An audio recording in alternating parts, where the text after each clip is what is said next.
Hello everyone, how are you? Welcome to the Physio Brain channel. This is Professor Adriano, and today we're going to talk about the 5 times sit to stand test. Stay with me and don't miss these tips. And as you already know, subscribe to the channel if you haven't yet, like the video, and share it with anyone you think needs this information.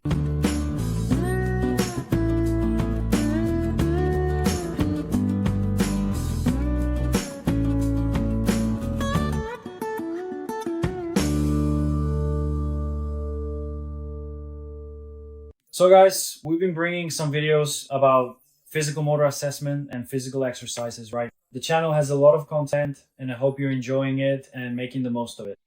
Today we're going to talk about a test that's used to assess lower limb strength, functional mobility, and mobility in general. It can help describe the risk of falls, the risk of mobility impairment, and functional mobility, okay? It's widely used in research and clinical practice. Why is that? I'll explain the reasons in a moment, okay? But the main one is that it's easy to administer, all right? And quick. So here, how can you find it in the literature? So you might find it as the 5 times sit to stand test, abbreviated as FTSST, or you might also see it referred to as sit to stand. So stdpi use this abbreviation a lot. stdp, you might see it as sit and rise from a chair, okay? Yes.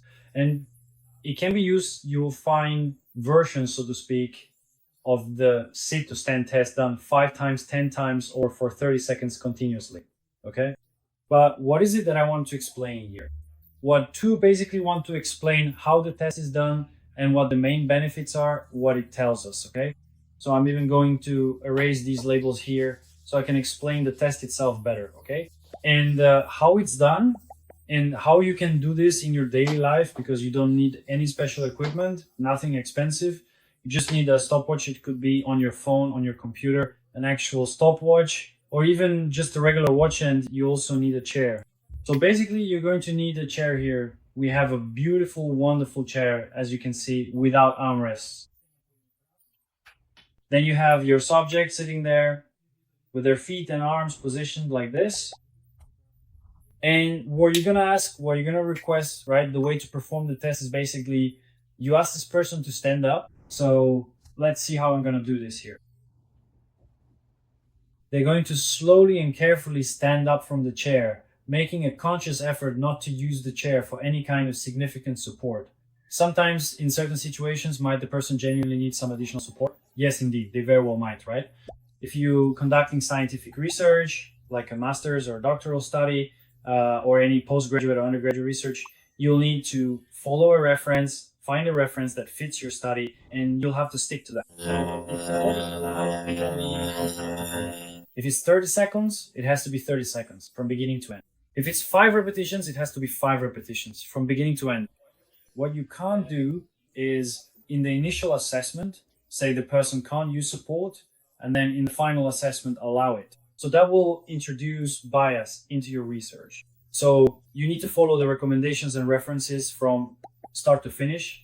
But if you're doing it, for example, in your clinical practice, in your office, during a home assessment, or in home physical therapy, you can have the freedom to decide how it will be done, right? And ideally, you should also keep it consistent from start to finish, okay? But sometimes the patient has changed a lot, had surgery, then you can adapt it in the best way possible.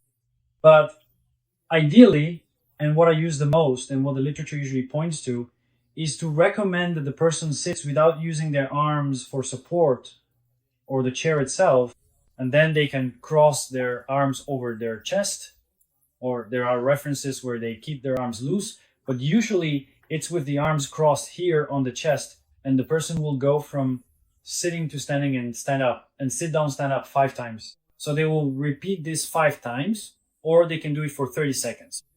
If it's the 5 repetitions, what are you going to do? You're going to time it. How many seconds did it take them to do it 5 times? Oh, they did it 5 times in 12 seconds, 13 seconds, 9 seconds, 6 seconds. I don't know. Then you record how long it took them. And for the 30-second one, is the opposite. You count the number of repetitions since the time was already predetermined. Here, the repetitions were set and you recorded the time. There, the time is set and you record the repetitions. And why is this interesting? Because if you're doing a workout, physical therapy, or rehabilitation with this person, it's expected that over time with strengthening, balance training, strength, and mobility, this person will be able to complete, if it's the 5 times test, in less time. Oh, they started doing it in 17 seconds and now they're doing it in 12. Oh, she in 30 seconds, she did, say, 20 repetitions and now she's doing 28, something like that.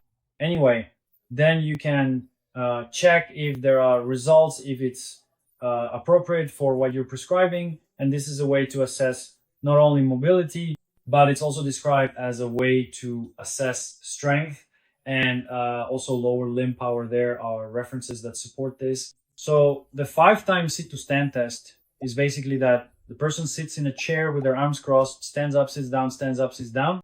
Let me show you here. So that's basically it, right? Stand up, sit down, stand up, sit down. 5 times if it's the 5 times test, 30 seconds if it's the 30-second test, 10 times if it's the 10 times test, okay? But to put it simply and clearly, that's basically it.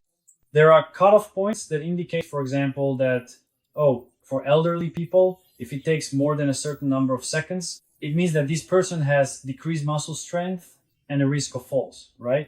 For people with stroke, for people with Parkinson's, and then you can look it up, do a search in the literature to see what applies to the population you're studying. But to put it quickly and simply, the 5 times sit to stand is just that. Sitting, standing up, and sitting down 5 consecutive times or for 30 seconds. All good then. Was the 5 times sit to stand test clear, or the sit to stand 5 times, sitting and standing from the chair 5 times or for 30 seconds? That was basically it. If you have any questions, leave them in the comments and we'll try to answer or make another video to clear things up. Like the video if you haven't already. Subscribe to the channel if you aren't subscribed yet, because that really helps me keep bringing this information. I hope you enjoyed it and that you can share it with anyone you think needs to know this information, that colleague who needs to know about this test. Take care, and I'll see you in the next videos.